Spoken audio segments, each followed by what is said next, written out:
nombre es Luis Marcelo Durán, experto en educación dominicana. A ti, dominicana, dominicano, que tienes tantas preguntas por qué el sistema educativo no funciona, te espero este próximo sábado en Confesiones con Ivanova desde Miami. Próximo sábado a las 8 de la noche. No te lo pierdas. Hola mis amigos televidentes, seguimos aquí en el canal 25, 8 de la noche, Miami, en Confesiones con Ivanova. Y hoy tenemos al profesor, al líder educativo en República Dominicana, y se trata de Luis Durán. Él nos va a hablar sobre la importancia de la educación, la problemática y todos esos aspectos que a veces afectan el avance de un país.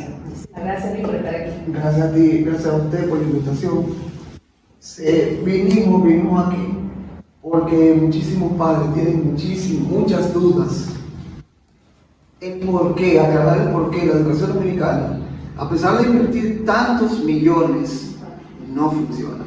¿Te parece que no funciona o es un flagelo? ¿Qué está pasando en el fondo? Yo lo que pienso es que varias vertientes presentan cierta debilidad. ¿Cómo así? Hay sectores que no están funcionando lamentablemente. ¿Cómo cuáles? ¿Cómo cuáles? Ejemplo, a veces pensamos que la educación es todo dinero. Vemos que el gobierno dominicano ha invertido el famoso 4%, más de 4.000 millones de pesos en educación y vemos, no funciona. Pero ¿cómo es que Luis Durán está diciendo que no funciona? Está lo que llama la prueba PISA, la famosa prueba PISA. Lamentablemente, más de un 60% de los niños y niñas dominicanas salen del bachiller no comprenden lo que leen, no saben lo que dicen. Pero, ¿por qué? Si le preguntamos a la familia, ¿quién es el culpable? La familia dirá, los profesores. Los profesores dirán, el gobierno. El gobierno dirá, es la oposición. Pero ¿qué es lo que realmente está pasando? Si nos vamos en los años 70, 80, en educación había mucho menos dinero y los niños, que realmente eso es lo que importa, y de los niños no importa la infraestructura, los niños, que los niños aprendan. En los años 80 la educación resultaba más. ¿Y qué era? Seguimiento tanto de los padres, de los profesores, del sector educativo como tal, etcétera, etcétera, etcétera. Es decir, se invierte mucho en infraestructura, sí, ¿verdad? En métodos, en computadoras, en actos, pero a veces eso no es lo válido, sino que se está en el seguimiento como tal. Exactamente. Pero solamente nos vemos con muchos casos de analfabetismo. Pero ¿y por qué otros países como Guatemala, El Salvador, Chile, que está número 1 en Latinoamérica, por encima de nosotros, tienen menos dinero y la educación funciona? Me atrevo a decir,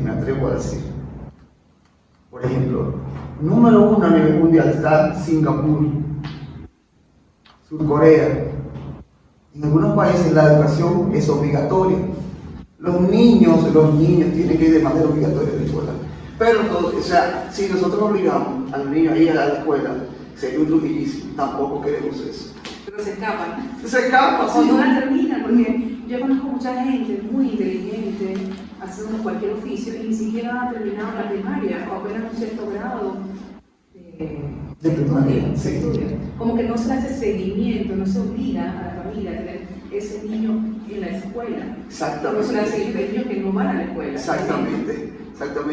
¿Qué tampoco ha funcionado aquí? A veces el sector dominicano ve otros programas que implementan en otros países, lo copian y lo vienen aquí. Plan piloto funcionó en México, que está muy por encima de nosotros, por ejemplo. Jornada extendida.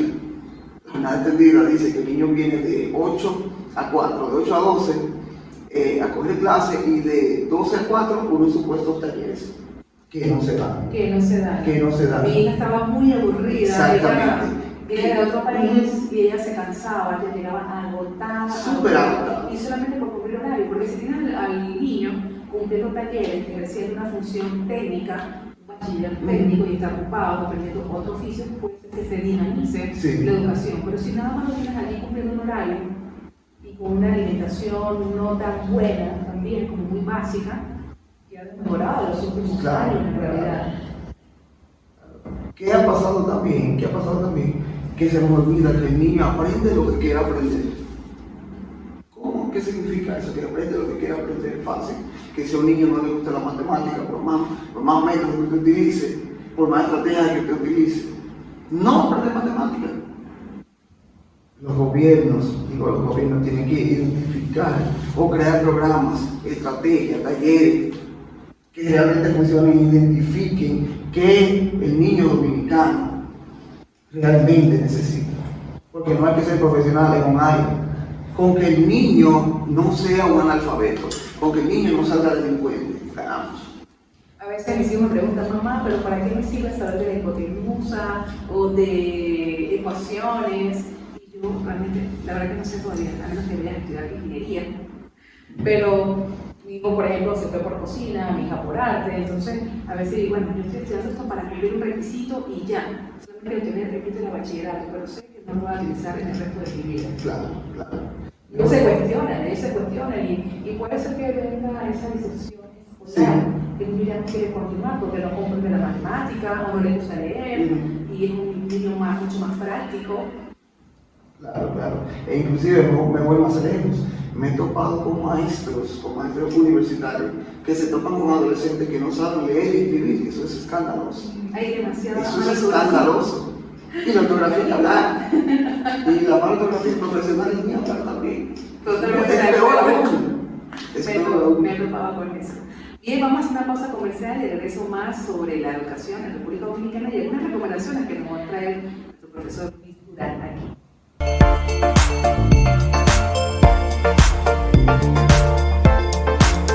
Regresamos con más de confesiones con Luis Durán. ¿Cuáles son las recomendaciones que haces como profesor, como líder educativo, director de una institución donde manejas personal? Sí. Recuerdo que eres profesor de matemáticas, Sí, profesor de sí, educación fui. física, ¿no? Fui. Pero, ¿cuáles serían las recomendaciones desde tu punto de vista crítico? ¿Cómo podemos mejorar el sistema educativo? ¿Qué se debe hacer? Recomendaciones por experiencia, que no se improvisen. Padres, empodérense. Maestros, olvídense que la cosa no funciona, que el gobierno no sirve, que dejen de echarle la culpa a otro. Cuando cada quien asuma su rol, cada quien haga lo que tiene que hacer. Ejemplo, los padres, no le echen la culpa a los maestros. Denle seguimiento a sus hijos. Apóyenlo. Como yo siempre he dicho, lo que usted haga por sus hijos, la vida se lo va a agradecer. No tiene que ser con dinero, no tiene que ser con un título, va a ser con satisfacción. A los maestros también, empodérense. No le echen la culpa a otra gente. Hagan lo que tengan que ser directores de escuelas, directores distritales, regionales. Despoliticen la educación. Cuando la educación dominicana se despolitiza, esa es la gran diferencia de nosotros, países tercermundistas, a países más pobres que nosotros y con más educación que nosotros. Ese común denominador no está, o sea, cuando desliga la política también tiene mucho que ver. Bien, ya lo saben, y aquí, bueno, llegamos al final de este episodio de Confesiones con Ivanova. Muchísimas gracias, Gracias profesor por la Durán, invitación. nuevamente en otro episodio de Confesiones con Ivanova aquí en el canal 25. Bye bye. Muchas gracias.